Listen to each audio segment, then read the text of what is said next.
I think the most memorable thing about that album is all the occult things that we went through, because we went through a severe phase of contacting a spirit that was the most scary thing I think any of us have ever been through. We'd always dabbled before. Certainly Richie did and I did, which was one of our points of conjecture, connection, I think. And we rose a spirit named Baal. So not to go into the whole thing, Baal was this really evil spirit whose name is on the album, on the Long and Rock Roll album. It says thanks to so on, thanks, like no thanks to Baal, who was really chaotic in, stopping this album. I mean, the tape machines would just suddenly stop on their own. Doors that were locked that had only one key to one person whom we trusted would go up there and things would be playing. And, and it just never ended. And it was the whole progression of that. Toward the very end, my manager, Wendy, and my wife, Wendy Dio, got pushed down the stairs and accused me of it. I was walking down the stairs. Cozy was behind me. She was probably 5 or 6 stairs ahead of me.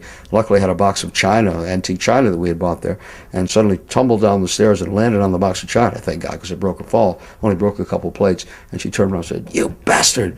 I said, "What? You pushed me." I said, "I didn't push you." "Yes, you did." I said, "Cozy?" "No, he wasn't even anywhere near you." And that was the final one. That was Baal going, "See ya." And years and years after that, we did a seance with the Dio band, and the first first thing they came up was Baal again. "Hi, I'm Baal, Ronnie, I'm back." "Well, no, you're not, I'm done." Yeah. Never did it again. But that was, I think, the highlight of all that was, how mysterious that whole album was to make. But with some great songs. I mean, Ronnie James Dio. I've been in a few bands that you probably heard of before, Rainbow being one of them, Black Sabbath being the one before that, and now a band called Dio, which is my own band.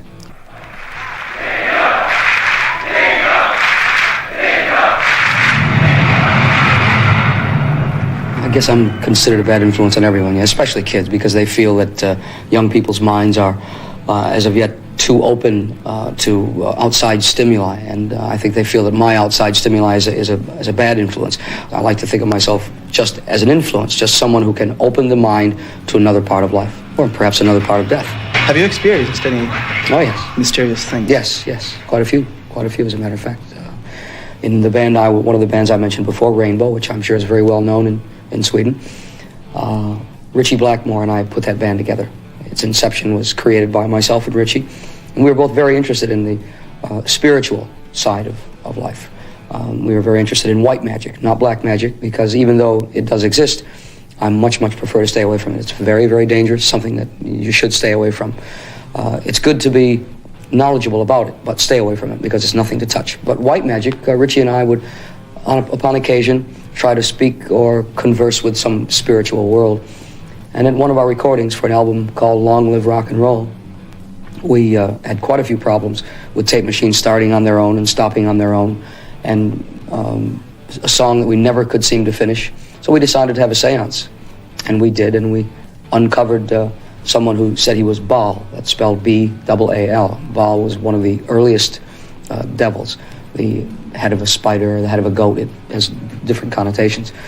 And he said that we would never leave alive, and that he would show us little signs, such as stopping the tape and starting the tape and whatnot, and calling us by name. He was very intelligent, which is extremely unusual for a spirit. The spirit on the lower astral plane usually speaks in very bad grammar, and only says to you, "I want you to die. Come and die with me." And that's usually because they know nothing other than sadness, and they hate to see you happy, so they want you to die so you can be unhappy with them. Anyway, to make that long story short, we went on and tried to exorcise the spirit from the studio. We contacted a priest who would have nothing at all to do with the place that we were at. It was a very old 14th century chateau that had been lived in by Frederick Chopin and George Sand, his mistress come wife. And we tried to speak to Chopin. We did get a little bit of glimmerings of Chopin, a few notes on the piano here when no one was near it. And bottles breaking and all kinds of strange things happening. We did eventually finish the album, and at the very end of the album, we had a few people push down the stairway with no one within 20 to 30 feet of them, and we decided best to leave it alone. So if one looks at the back of the album called Long Live Rock and Roll by Rainbow, you will see on the list of thank yous and whatnot, at the very end it says, "No thanks to Baal."